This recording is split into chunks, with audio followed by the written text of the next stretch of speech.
بسم اللہ الرحمن الرحیم۔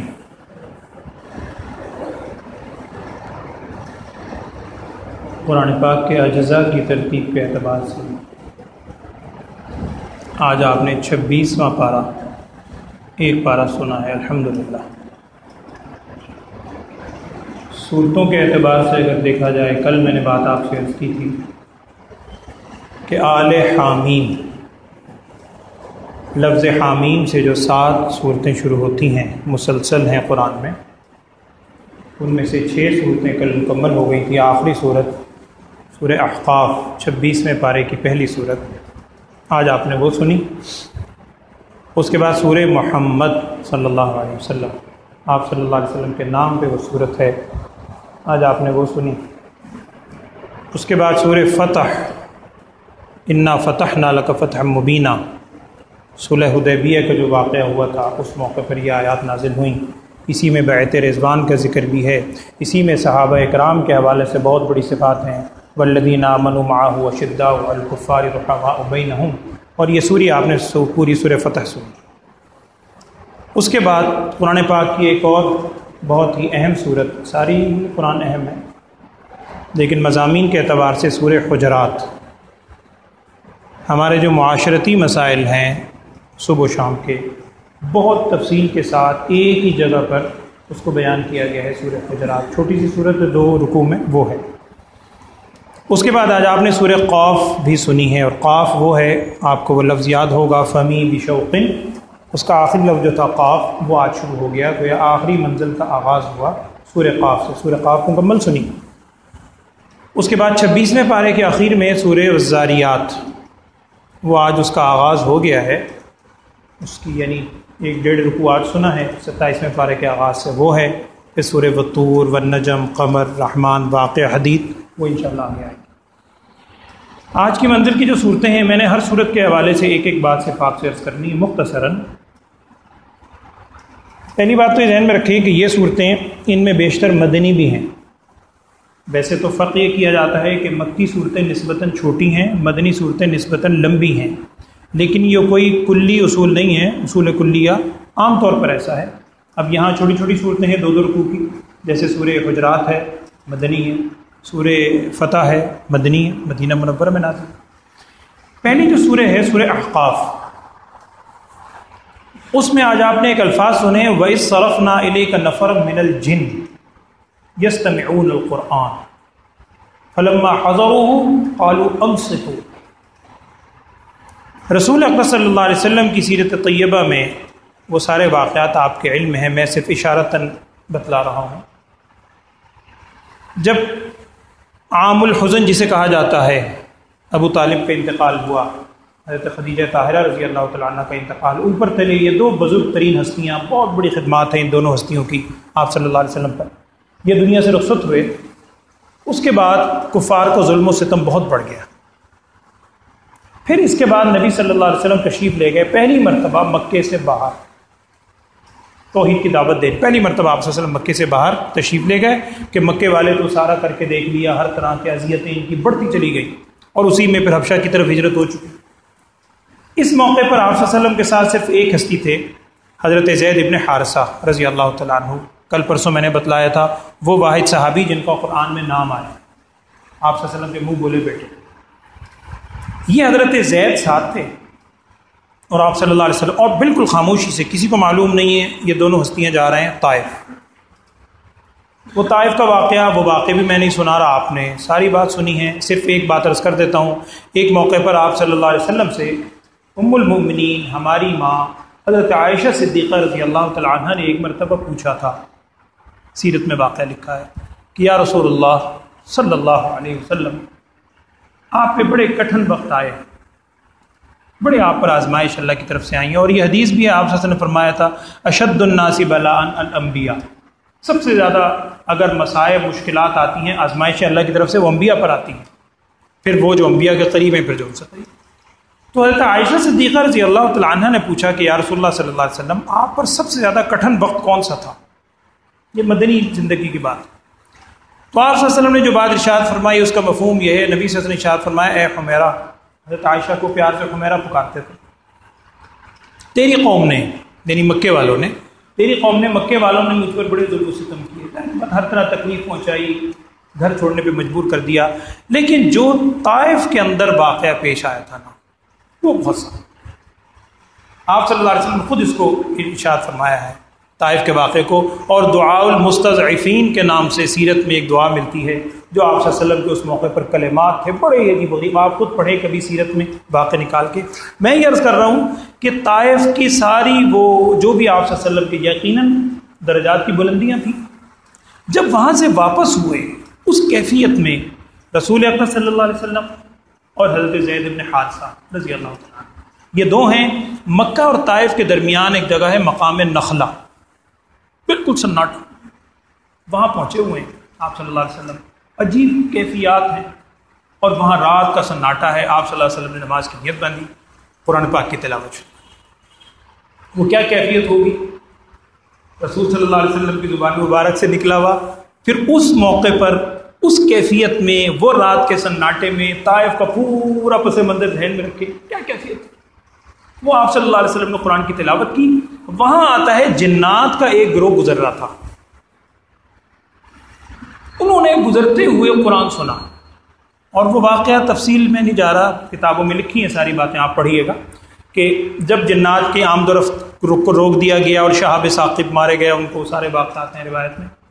تو انہوں نے آپس میں پوچھا کہ جی دنیا میں پھرو کون سا ایسا غیر معمولی واقعہ ہو رہا ہے کہ ہماری آمد و رفت پر سختی کی جا رہی ہے. چونکہ وحی کا نزول دوبارہ شروع ہو گیا تھا، جبرائیل علیہ السلام آ رہے ہیں جا رہے ہیں. تو انہوں نے مختلف ایریاز میں اپنے بندے بھیجے جنات میں، کوئی کسی ایریے میں، کوئی کسی ایریے میں. تو کتابوں میں لکھا ہے تفاسیر میں واللہ عالم کہ نصیبین ایک جگہ تھی، وہاں کے یہ جن تھے 6 7 8 جتنے بھی تھے، یہ گزر رہے تھے اس نخلا سے، مقام نخلا سے. انہوں نے گزرتے ہوئے نیچے قرآن کی پڑھنے کی آواز سنی. اس کا الفاظ ہیں وَإِذْ صَرَفْنَا إِلَيْكَ نَفَرًا مِنَ الْجِنِّ، جب گزری ایک جنات کی جماعت وہاں سے، يَسْتَمِعُونَ الْقُرْآنَ، قرآن سنا. فَلَمَّا حَضَرُوهُ، حاضر ہو گئے. قَالُوا أَنصِتُوا، کہنے لگے خاموش ہو، چپ، خاموشی سے سن قرآن. جنات بہرحال مکلف ہیں، انسان بھی جنات بھی مکلف. قَالُوا أَنصِتُوا فَلَمَّا قُضِيَ وَلَّوْا إِلَىٰ قَوْمِهِمْ مُنذِرِينَ، اپنی قوم کی طرف گئے سن کر کہنے لگے یا قومنا انا سمعنا کتابا انزل من بعد موسیٰ، ہم ایک کتاب سن کر آئے ہیں، کلام سن کر آئے ہیں جو موسیٰ علیہ السلام کے بعد اترا ہے. موسیٰ علیہ السلام پر ایک تو اترا تھا تورات، اسی طرح کا کلام ہم سن کر آئے ہیں وہاں سے، عرب کے علاقے سے.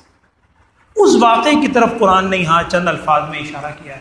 وَإِذْ صَرَفْنَا إِلَيْكَ نَفَرًا مِنَ الْجِنِّ يَسْتَمِعُونَ الْقُرْآنَ فَلَمَّا حَضَرُوهُ، سارا واقعہ. پھر اس کے بعد آتا ہے کہ جنات اس وقت تو چلے گئے، پھر دوبارہ جنات آئے 5 دفعہ یا 6 دفعہ، مختلف مواقع ہیں حدیث کی کتابوں میں ہیں.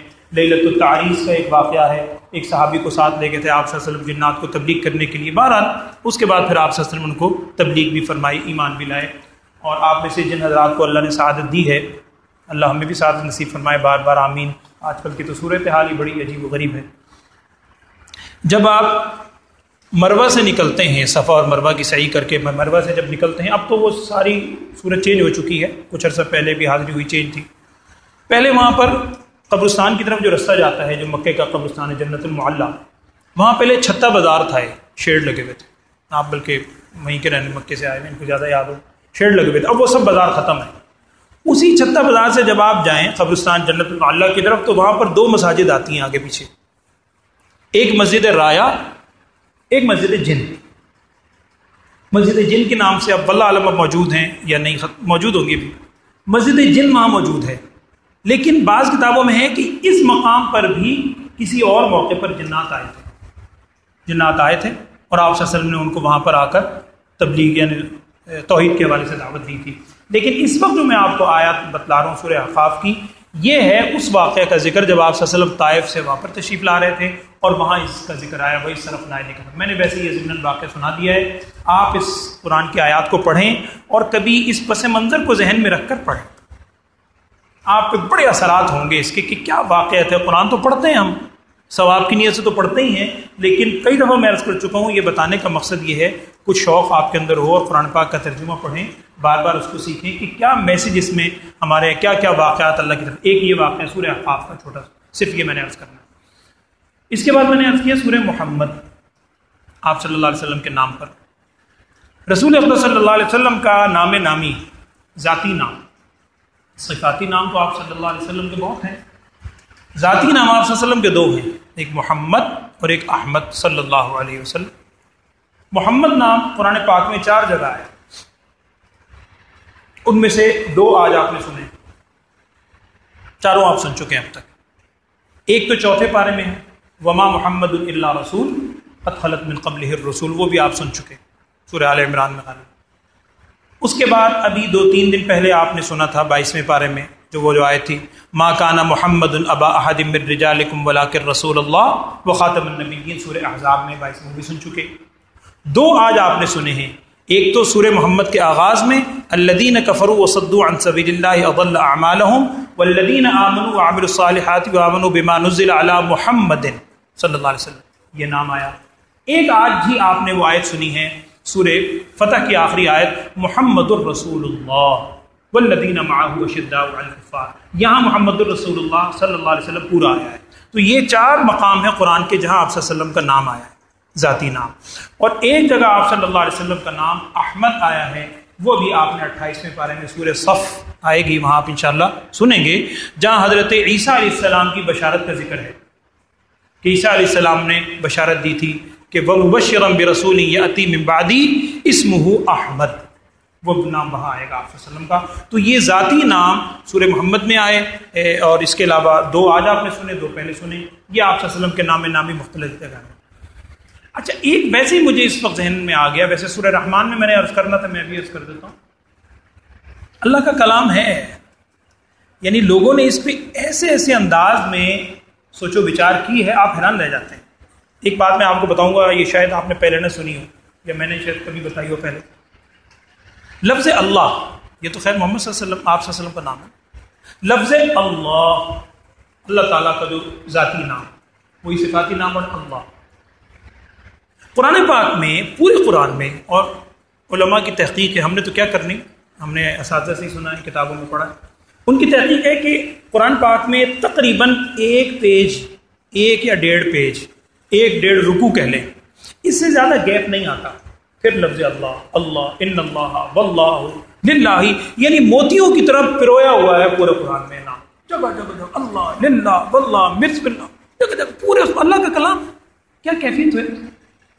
لیکن ایک جگہ ایسی آتی ہے قرآن پاک میں جہاں تقریباً آدھے پارے کا گیپ ہے، آدھے سے پارے کا گیپ ہے، اور اس پورے آدھے سے پارے میں لفظ اللہ نہیں ہے۔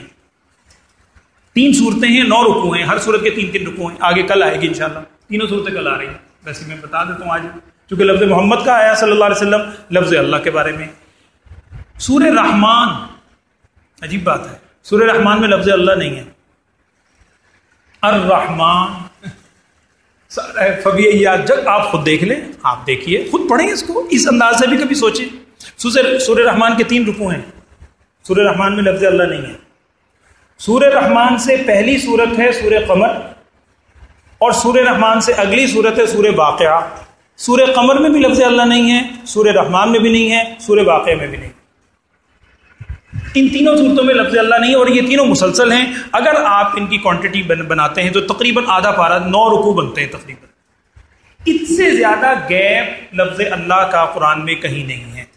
اور ایک عجیب بات اور، میں نے عرض کیا سورہ قمر، رحمان اور واقعہ میں لفظ اللہ نہیں ہے۔ سورہ قمر سے پچھلی صورت ہے سورہ بن-نجم، کل سنیں گے آپ، اس کی جو آخری آیت ہے وہ لفظ اللہ پہ ختم ہوتی ہے، وہ سجدے والی آیت ہے، معاہد میں پڑھا، کل آپ سن لیں گے انشاءاللہ، وہ لفظ اللہ پہ ختم ہوتی ہے۔ اس کے بعد قمر، رحمان، واقعہ، لفظ اللہ نہیں، اور اگلی صورت حدید، وہ لفظ اللہ سے شروع ہوتی ہے، سبح للہ ما فی السماوات۔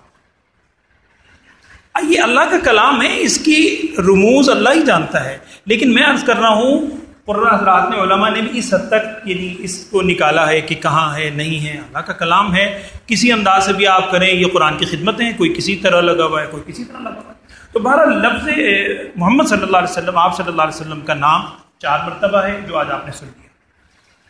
سورہ محمد کے بعد سورہ فتح، سورہ فتح کے حوالے سے صرف ایک بات دیکھیں، سورہ فتح میں کل بھی میں نے ضمناً میرے ذہن میں تھا، میں واقعہ سناؤں گا، بڑا ہی آپ نے یقیناً سنا ہوگا، لیکن بہت ہی پر اثر واقعہ ہے، صحابہ کا واقعہ، صحابہ کے واقعات سے زیادہ کون سے ہوں گے پر اثر۔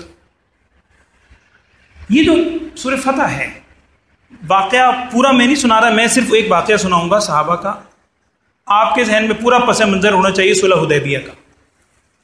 سن 6 ہجری ہے، آپ صلی اللہ علیہ وسلم عمرہ کرنے کے لیے آئے ہیں مکہ مکرمہ سے، 6 سال ہو چکے ہیں مکہ سے نکلے ہوئے، 1 ہجری 2 ہجری 3 ہجری 4 ہجری 5 ہجری 6 ہجری آبائی گھر مکہ کو چھوڑ کر نکلے ہیں۔ کیا صحابہ کے دلوں میں خیال تھا ہم مکے جائیں گے، عمرہ کریں گے، بڑے شوق سے محبت سے 1400 صحابہ آ گئے مکے کے قریب آ کر۔ اس وقت میں مجھے پچھلی دفعہ ایک صاحب دکھا رہے تھے مکہ اور جدہ کے درمیان ایک پوائنٹ آگے کو جاتا ہے جہاں حدیبیہ کی جگہ آتی ہے، وہاں پر روک لیا کفار نے، اور وہ ساری بات ہوئی، مذاکرات ہو رہے ہیں، سارا کچھ ہو رہا ہے۔ یہاں کا ایک واقعہ ہے، یہ کوئی افسانے نہیں ہے، یہ حدیث کے اندر صحیح واقعات لکھے ہیں۔ یہاں پر پہلے ایک ہوا، پھر حضرت عثمان غنی رضی اللہ عنہ کو بھیجا، وہ دیر ہو گئی، پھر صلح وہاں بیعت کی آپ صلی اللہ علیہ وسلم نے ان کے ہاتھ پر، وہ اللہ تعالیٰ کی طرف سے بیعت اتنی پسند آئی کہ لقد رضی اللہ بیعت رضوان، وہ بھی اپنی جگہ ہے، وہ واقعہ بھی نہیں عرض کر رہا۔ میں جو واقعہ سنانا چاہ رہا ہوں کہ کفار کی طرف سے ایک شخص آیا، عمر بن سہیل بن عمر، یہ شخص آیا اور اس نے آ کر باقاعدہ وہ جو صلح نامہ لکھا گیا، اور اس کے شروع میں بھی آیا کہ محمد صلی اللہ علیہ وسلم کی طرف سے انہوں نے کہا جی یہ کاٹو صلی اللہ علیہ وسلم، ہم تو نہیں مانتے، اگر صلی اللہ علیہ وسلم مان لے رسول اللہ تو جھگڑا ہی کیا ہے، پھر محمد رسول اللہ کاٹو۔ حضرت علی رضی اللہ عنہ تھے غالباً، انہوں نے کہا میں تو نہیں کاٹ سکتا، رسول اللہ کے لفظ میں نے لکھے ہیں، میری ہمت نہیں ہے۔ نبی صلی اللہ علیہ وسلم نے اپنے دست مبارک سے رسول اللہ صلی اللہ علیہ وسلم، بہرحال وہ سارا واقعہ ہوا۔ اس وقت میں جو ایک شرط لکھی جا رہی تھی کہ اگر ہمارا کوئی آدمی، یعنی مسلمانوں کو کوئی آدمی ہماری قید سے چھٹ کر آیا، مسلمان واپس کر دیں گے۔ مدینے سے کوئی آدمی بچتا بچاتا ہمارے پاس آنا چاہے گا، کفار ہمارے ساتھی، ہم واپس نہیں کریں گے۔ نبی صلی اللہ علیہ وسلم نے فرمایا منظور ہے۔ آپ بلکہ بعد میں آتا ہے، آپ نے فرمایا تھا کہ ہمارا ساتھی ان کے قبضے سے اگر ہمارے پاس آ گیا اور دوبارہ دے دیا، اللہ اس کے ساتھ اور مدد بھیجے گا، اور جو ہم سے بھاگ کے ان کے پاس جاتا ہے ہمیں اس کی ضرورت ہی نہیں، ٹھیک ہے جائے، وہ مخلص ہے ہی نہیں، وہ تو منافق ہے۔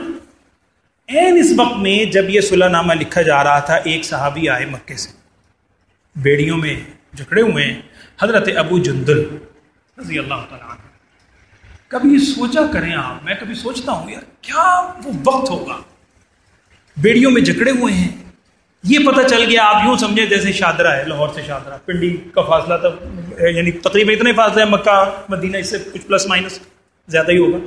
اب کوئی بندہ سمجھے کہ جی شادرہ پہ کوئی بندہ آ گئے، ہمارا قافلہ، ہمارے دوست، ہمارے محمد صلی اللہ علیہ وسلم، وہ بیچارہ کہے گا یار پنڈی جانا تو مشکل ہے، بیڑیوں میں چھپتا چھپاتا ایک دن چلو شادرے تو پہنچ جاؤں، وہ بیچارے چھپتے چھپاتے آ گئے اور بڑے خوش مسلمان آ گئے، مسلمان بھی خوش ہیں۔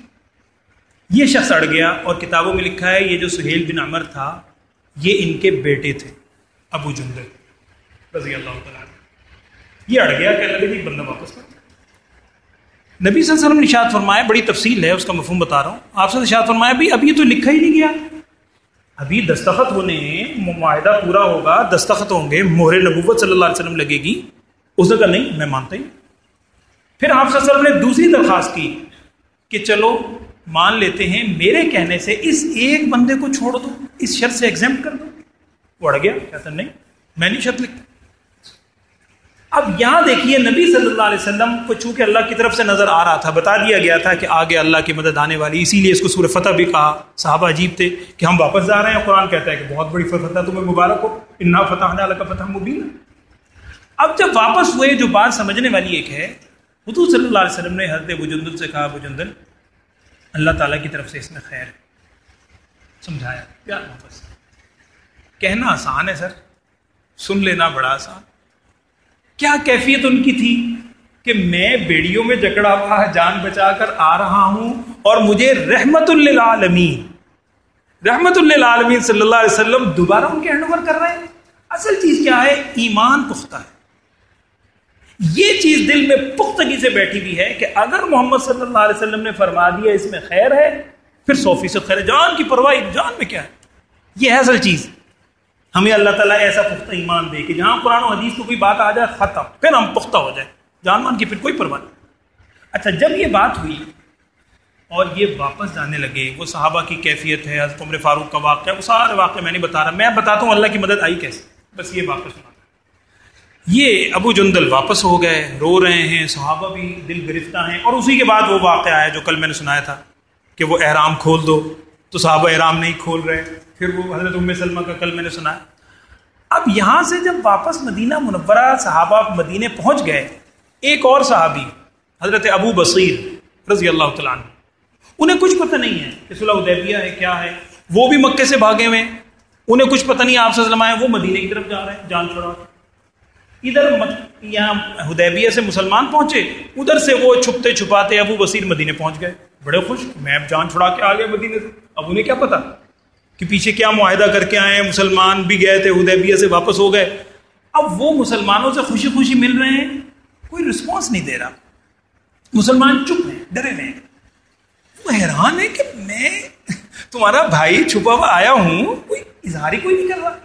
انہیں کسی نے بتایا کہ ابو بصیر ہم معاہدہ کرائیں اور ابو جندل بھی واپس ہو گئے اور تم آ تو گئے ہو یہاں، لیکن کفار کو پتہ چل جائے گا اور یہ بھی کنفرم ہوگا یہیں آئے ہو، ان کے بندے آ جائیں گے اور ہمیں حوالے کرنا پڑے.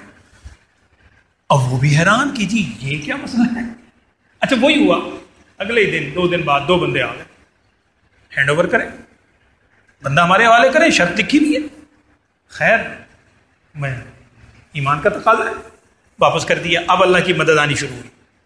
ابو بصیر یہاں سے واپس گئے، راستے میں سوچ رہے ہیں، پلاننگ کر رہے ہیں، اللہ نے دل میں ڈالی ہے، پلاننگ کر رہے ہیں کہ اگر میں مکے پہنچ گیا پھر تو خیر نہیں، یہاں تو رستہ لمبا ہے، 4 5 6 ہفتہ لگیں گے، 2 بندے میرے ساتھ ہیں، ان کو کسی طرح قابو کرنا تو میرے اختیار میں، وہاں پہنچ تو میں نہیں کر سکتا.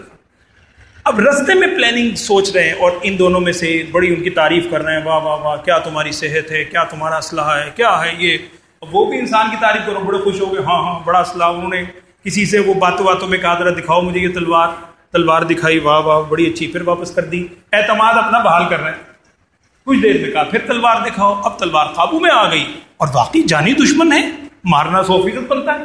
انہوں نے ایمانی قوت تو تھی، ایک بار کیا، ایک بندے کی گردن فارغ، وہ تو بھاگ، دوسرا بھاگ گیا اور وہاں سے بھاگتا ہوا سیدھا مدینے کے قریب تھے، مدینہ بھاگا. پیچھے پیچھے ابو بصیر آ رہے ہیں تلوار لیے اور مدینے آیا اور آ کر کہتا ہے وہ حضور صلی اللہ علیہ وسلم کے پاس، مسلم جان بچاؤ، مر گیا. حضرت ابو بصیر آئے، انہوں نے کہا یا رسول اللہ صلی اللہ علیہ وسلم آپ نے اپنا وعدہ پورا کر دیا، آپ نے مجھے حوالے کر دیا تھا، اب تو میں نے خود ہیلا کیا ہے، اب تو مجھے کچھ نہیں کہہ سکتے. لیکن نبی صلی اللہ علیہ وسلم خاموش، آپ سے جواب نہیں دے رہے. حضرت ابو بصیر کو اندازہ ہو گیا کہ شاید اس کا مطلب ہے کہ ابھی بھی بات نہیں بنی، میں نے ہیلا تو کر دیا ہے لیکن ادھر سے پھر بندے آ جائیں گے اور اب تو میں نے ان کا ایک بندہ بھی مارا، اب تو وہ مجھے چھوڑیں گے کہ سوال ہی کر دیا.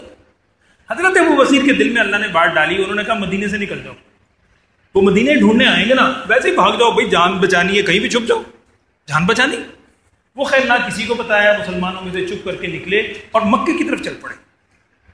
مکے کے قریب چونکہ اس علاقے سے واقف تھے، پہاڑوں سے ان علاقوں سے سفر کیا کرتے تھے، وہاں وادیوں میں کسی پہاڑوں میں مکے کے قریب ترین کسی جگہ میں چھپ گئے. ادھر بندے آئے واپس کہ جی وہ کہاں، انہوں نے کہا وہ تو چلے گئے، بندہ تمہارا مارا ہمیں کیا پتا، وہ بھی چلے گئے.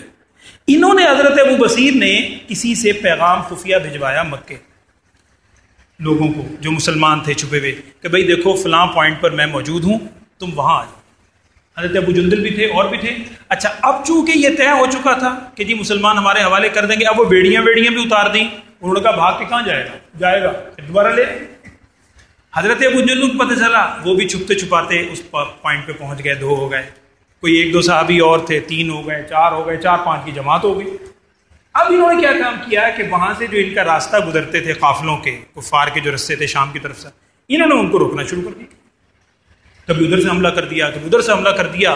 اور ایمانی قوت کے آگے بھلا کوئی روک سکتا ہے؟ کوئی بھی نہیں. اتنے زج ہو گئے کفار کہ وہ مجبور ہو گئے اس بات پر، اور کتابوں میں لکھا ہے کہ انہوں نے اپنا نمائندہ بھیجا مدینے اور آ کر کہا ہاتھ جوڑ کے کہ یا رسول اللہ صلی اللہ علیہ وسلم ہم یہ معاہدہ ختم کرتے ہیں، آپ اپنے بندوں کو واپس بلائیں. انہوں نے تو ہمارا ناکہ بند کیا ہے، نہ پتہ چلتا ہے کون ہے، ہمارا رستہ بند ہے، قافلے ہمارے رک گئے، سفر ہمارے ختم ہو گئے، بندے واپس بلا لیں اپنے پاس. اب دیکھیے کیا ہوا، بڑا ہی بڑا اثر ہوتا ہے، اللہ ہم سب کو بس ایمانی قوت دے. وہ حضور صلی اللہ علیہ وسلم نے والا نامہ لکھا، سیرت میں سارے واقعات لکھے ہیں. حضرت ابو بصیر کے نام، کیونکہ یہ ان کے امیر تھے ایک طرح سے، ان کے نام آپ صلی اللہ علیہ وسلم کا خط آیا کہ اے ابو بصیر، اس کا مفہوم یہ تھا اللہ تعالیٰ کی مدد آ گئی، اب تم سارے وہاں سے آرام سے مدینے آ جاؤ، ابو جندل اور سارے آ کر اب اطمینان سے ہم یہاں رہیں گے۔ پڑھ لینا سن لینا حضرت بہت آسان ہے۔ جب رسول صلی اللہ علیہ وسلم کا والا نامہ پہنچتا ہے، حضرت ابو بصیر رضی اللہ تعالیٰ عنہ زندگی کے آخری سانس لے رہے، موت کا وقت تھا، فطری طور پر لیٹے ہوئے ہیں، اور سیرت نگار لکھتے ہیں کبھی اس کو چومتے ہیں، کبھی اس کو آنکھوں سے لگاتے ہیں، کبھی سینے پہ لگاتے ہیں کہ میرے نبی صلی اللہ علیہ وسلم نے مجھے بلایا، لیکن نوبت نہیں آ سکی، انتقال ہو گیا۔ رضی اللہ تعالی عنہم، جن کے ہم نام لیوا ہیں، کیا قربانی ہے، یہ تو میں ویسے ہی واقعہ سنا رہا ہوں۔ انتقال ہو گیا، اسی جگہ حضرت ابو بصیر کو دفنایا گیا۔ حضرت ابو جندل رضی اللہ تعالیٰ عنہ ان کا جنازہ پڑھا، جو صحابہ تھے ان کو وہاں دفن کیا، کیا مقام تھا ان کا بھی، دفن کر کے باقی صحابہ پھر مدینہ منورہ آئے اور آ کر ساری وہ کیفیت بیان کی کہ یا رسول اللہ صلی اللہ علیہ وسلم، وہ تو آپ کا جانثار ابو بصیر جس کے نام وہ تو اللہ کے پاس چلا گیا، اور یقیناً ساتھ ساتھ ہیں سارے۔ تو یہ میں عرض کر رہا ہوں، اس طرح اللہ کی مدد آئی اور پھر وہ ہوا۔ یہ واقعہ کسی حد تک سورہ فتح کے اندر صلح حدیبیہ کے بارے میں ہے، لقد رضی اللہ عن المؤمنین اذ یبایعونک۔ یہ واقعہ تو خیر نہیں ہے جو میں آپ کو سناؤں، یہ تو احادیث میں ہے، لیکن قرآن کی آیت میں صلح حدیبیہ، بیعت رضوان، اس کو ذکر کیا گیا ہے۔ ایک میں نے یہ آپ سے عرض کرنا تھا۔ اس کے بعد آج آپ نے سنی ہے سورہ فتح، سورہ حجرات۔ سورہ حجرات کے دو پورشن ہیں، پورشن کا مطلب مضمون کے اعتبار سے ایک میں آج عرض کر دیتا ہوں، اور ایک حصہ شاید کل اور پرسوں بھی اس کی تھوڑی تھوڑی ایک دو باتیں چلیں گی انشاءاللہ۔ سورہ حجرات کو اگر آپ مضامین کے اعتبار سے تقسیم کریں تو پہلا پورشن اس کا ہے جس میں رسول صلی اللہ علیہ وسلم کے ادب کے حوالے سے بہت ہدایات ہیں، بڑی بنیادی ہدایات، ادب نبوی صلی اللہ علیہ وسلم۔ اور دوسرا حصہ سورہ حجرات کا، اس کے اندر ہے معاشرتی آداب، ہمارے معاشرے کے جو آداب ہیں، ادب نبوی والی ایک بات بس آج میں نے عرض کرنی ہے۔ یہاں سورہ حجرات کے ابتدا میں جو الفاظ ہیں قرآن کے، یہ قرآن کے وہی الفاظ ہیں۔ اللہ ہمیں سعادت نصیب فرمائے۔ رسول اقدس صلی اللہ علیہ وسلم کے روضہ مبارک کی جالیوں کے بالکل اوپر معاجہ شریف، جہاں معاجہ شریف آپ سلام پیش کرتے ہیں، اس کے اوپر یہ الفاظ لکھے ہوئے ہیں، یا ایھا الذین آمنوا لا ترفعوا اصواتکم فوق صوت النبی، اے ایمان والو اپنی آوازوں کو نبی صلی اللہ علیہ وسلم کی آوازوں سے بلند نہ کرو۔ آگے الفاظ بہت سنگین ہیں، وَلَا تَجْهَرُوا لَهُ بِالْقَوْلِ كَجَهْرِ بَعْضِكُمْ لِبَعْضٍ أَن تَحْبَطَ أَعْمَالُكُمْ وَأَنْتُمْ لَا تَشْعُرُونَ۔ ایسا نہ ہو کہ صرف آواز بلند کرنا اتنی بڑی بے ادبی ہے کہ تمہارے سارے کے سارے عمل ضائع ہو جائیں اور تمہیں شعور بھی نہ ہو، تم سمجھتے رہو کہ ہم نے بڑے کام کیے ہیں، صرف چیخ چیخ کر بولنے سے تمہارے عمل ضائع ہو جائیں گے۔ چنانچہ جب یہ آیت نازل ہوئی ہے تو ایک صحابی ہیں حضرت ثابت، مجھے نام ابھی ذہن میں آ جائے گا ان کا، ثابت بن قیس والد، جن کو کہا جاتا ہے خطیب صحابہ، ان کی آواز فطری طور پر بڑی بلند تھی۔ ان کے بارے میں لکھا ہے کہ وہ سمجھے کہ شاید یہ میرے بارے میں آیت اتری ہے، کیونکہ میں بڑا زور زور سے بولتا ہوں۔ انہوں نے مسجد نبی آنا چھوڑ دیا۔ نبی صلی اللہ علیہ وسلم نے ارشاد فرمایا کہ بھائی وہ نہیں آ رہا ہے صحابی۔ کسی نے کہا جی وہ آیت اتری ہے اور وہ سمجھتے ہیں میرے لیے، آپ سے ارشاد فرمایا نہیں تمہارے لیے تھوڑی آؤ۔ وہ آئے اور اس کے بعد بالکل سرگوشیوں میں بات کرتے تھے۔ صحابہ اتنا ڈر گئے تھے کہ رسول صلی اللہ علیہ وسلم کے سامنے آوازیں بلند نہیں کرنی۔ وہ اصل آوازیں بلند کرنے کا واقعہ کیا ہوا تھا وہ قرآن نے اگلی آیت میں بیان کیا کہ کچھ دیہاتی آدمی تھے، بدو دیہاتی، وہ لوگ آئے اور آنے کے بعد انہوں نے حضور صلی اللہ علیہ وسلم کو کمرے کے پیچھے سے، حجرات اسی لیے کہتے ہیں من وراء الحجرات، ان الذین ینادونک من وراء الحجرات، قرآن خود کہتا ہے اکثرهم لا یعقلون، ان میں سے اکثر لوگ جانتے۔ بہرحال وہ آئے، انہوں نے آ کر دیوار کے پیچھے سے حضور صلی اللہ علیہ وسلم کو پکارنا شروع کر دیا اور کتابوں میں نام لکھیں، یا محمد اخرج لنا، یا محمد اخرج لنا، اے محمد صلی اللہ علیہ وسلم باہر آئیں، ہم نے مسئلہ پوچھنا ہے، جیسے عام بندوں کو پکارتے ہیں۔ بہت بڑی بے ادبی تھی۔ قرآن نے کہا کہ جو لوگ آوازوں جو پکار رہے ہیں، ولو انہم صبروا، اگر وہ صبر کرتے، یہاں تک کہ آپ صلی اللہ علیہ وسلم خود باہر تشریف لے آتے ان کے لیے بہتر تھا، لیکن آگے قرآن نے کہا چلو غلطی ہو گئی ہے نا، واللہ غفور الرحیم، اللہ بڑا بخشنے والا ہے، رحم کرنے والا ہے۔ تو یہاں حضور صلی اللہ علیہ وسلم کے ادب کے بارے میں انتہائی سخت الفاظ ہیں، لہذا اسی وجہ سے علماء نے لکھا ہے کہ درود شریف پڑھنا سب سے بڑا آپ صلی اللہ علیہ وسلم کے لیے عبادت یہی ہے جو ہماری طرف سے تحفہ جاتا ہے، اللہ سب کو نصیب کرے جتنا بھی ہے کم ہے۔ تو درود شریف پڑھنا یقیناً بہت بڑی عبادت ہے، لیکن کوشش کریں درود پڑھنے میں بھی ادب اور چیخ چیخ کر چلا چلا کر نہ پڑھیں۔ دیکھیں کوئی بھی بات ہو نا، چیخنے چلانے کو ادب کہیں کوئی بھی شمار نہیں کرتا، کوئی بھی چیخنے کو ادب نہیں کرتا، ہر اعتبار سے درود شریف پڑھیں، اجتماعی طور پر بھی پڑھ لیں، آواز بلند بھی ہو جائے تو اس میں کوئی حرج نہیں ہے، کوئی اس میں وہ نہیں آج کل ہم نے بنا رکھے ہیں یہ وہ ہے یہ فلاں، قطعاً نہیں، لیکن کم از کم ادب تو مد نظر رکھیں۔ چیخ چیخ کر گلے پھاڑ پھاڑ کر پکار، نعوذ باللہ من ذالک، نیتوں پہ کسی کے شک نہیں ہے، لیکن قرآن کے الفاظ بڑے سنگین ہیں۔ میں پھر پڑھتا ہوں، قرآن کہتا ہے ان تحبط اعمالکم، اور آگے قرآن نے کیا کہا، وانتم لا تشعرون، تمہیں شعور بھی نہ ہو، تمہیں احساس بھی نہ ہو، لہذا درود پڑھنا ہے بہت ہی آہستگی کے ساتھ۔ اور ایک چیز آپ نے وہاں خود دیکھی ہوگی، حرم مکہ اور حرم مدینہ بہت فرق ہے۔ حرم مکہ کے اندر وہی شرطے پولیس والے جو بیت اللہ کے ارد گرد موجود ہیں، ان کے اندر کرختگی ہے، سختی ہے، وہ دھکے بھی دیں گے، آپ کو بولیں گے بھی، گالم گلوچ بھی بعض اوقات سخت جملے بولیں گے۔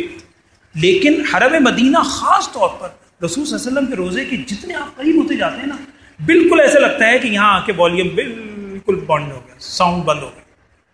وہ جو سامنے کھڑے ہوں گے نا، جو بھی کھڑے ہوئے ہیں، جو مقام ہے ان کا، وہ یلا یلا حاجی حاجی، بڑے پیار سے آپ کو نا جیسے ان کا گلا کسی نے گھوٹا ہوا ہے۔ وجہ یہ ہے کہ رسول صلی اللہ علیہ وسلم حیات اندر موجود، سن رہے 100% ہمارا ایمان، تو اس موقع کے اوپر وہ انتہائی نازک مقام ہے۔ تو آپ صلی اللہ علیہ وسلم کے ادب کے بارے میں یہ آپ خود پڑھیں، سورہ حجرات 26واں پارہ، اس کی پہلی 3-4 آیتیں اسی بارے میں ہیں۔ اللہ تعالیٰ ہمیں بھی اس ادب کو سامنے رکھنے کی توفیق عطا فرمائے۔ اس کے بعد پھر سورہ حجرات کا دوسرا حصہ ہے معاشرتی آداب، وہ میں انشاءاللہ آپ سے عرض کروں گا۔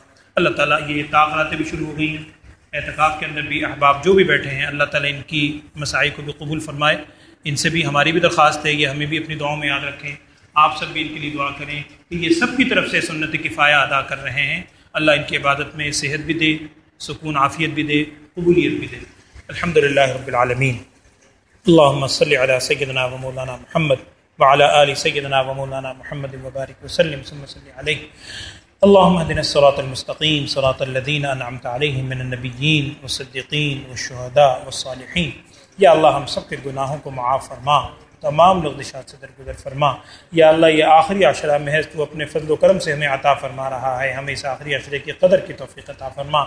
آج بھی طاق رات ہے یا اللہ، آئندہ بھی طاق راتیں ہیں، ہمیں تمام راتوں کی قدر دانی کی توفیق عطا فرما، ہر عمل میں خلوص عطا فرما، خصوصاً ان راتوں میں یا اللہ ہمیں اپنی بارگاہ میں بار بار سچی توبہ کرنے کی توفیق عطا فرما، اور یا اللہ ایک دوسرے کو بھی معاف کرنے کی توفیق عطا فرما، ایک دوسرے سے درگزر کرنے کی، ایک دوسرے کی بات برداشت کرنے کی ہمیں توفیق عطا فرما۔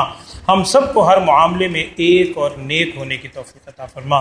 جتنے بیمار ہیں تو جانتا ہے یا اللہ، تمام بیماروں کو صحت، عافیت، سلامتی والی زندگی عطا فرما۔ ہر عمل میں، ہر کام میں ہم سب کو رسول صلی اللہ علیہ وسلم کی سچی محبت اور آپ صلی اللہ علیہ وسلم کی کامل اتباع نصیب فرما۔ ربنا تقبل منا انك انت السميع العليم وتب علينا انك انت التواب الرحيم، وصلى الله تعالى على خير خلقه سيدنا ومولانا محمد وعلى آله وصحبه اجمعين، آمين برحمتك يا ارحم الراحمين۔